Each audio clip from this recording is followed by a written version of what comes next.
সবাইকে নমস্কার, সালাম, আদাব। আমি মিতন চাকমা, পানছড়ি উপজেলা চেয়ারম্যান প্রার্থী। আমার মার্কা আনারস।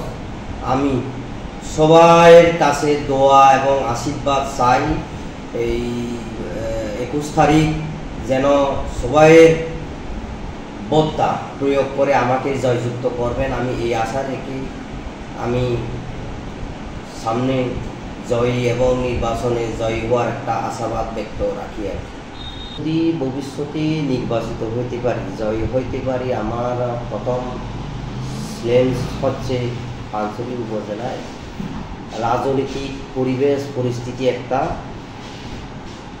শান্তিপূর্ণ অবস্থান তৈরি করা। যেহেতু রাজনৈতিক পরিবেশ পরিস্থিতি অবস্থান যদি না হয় তাহলে তো উন্নয়ন করা সম্ভব না। উন্নয়নের পূর্ব শর্ত হচ্ছে পরিবর্তন।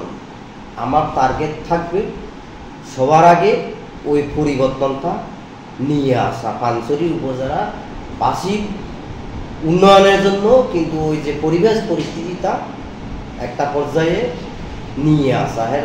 এর পরবর্তী আমাদের যে সমস্ত চিকিৎসা বা রাস্তাঘাট বা বিভিন্ন বিষয় উন্নয়নের কর্মকাণ্ডে সামিল হওয়া। বর্তমান যে আওয়ামী লীগ সরকার যে একটা উন্নয়নের ধারাবাহিকতা, এই উন্নয়নকে সম্পৃক্ত রেখে পানছড়ি উপজেলাবাসীর জন্য উন্নয়ন করে যাওয়া, এই হচ্ছে আমাদের ভবিষ্যৎ পরিকল্পনা।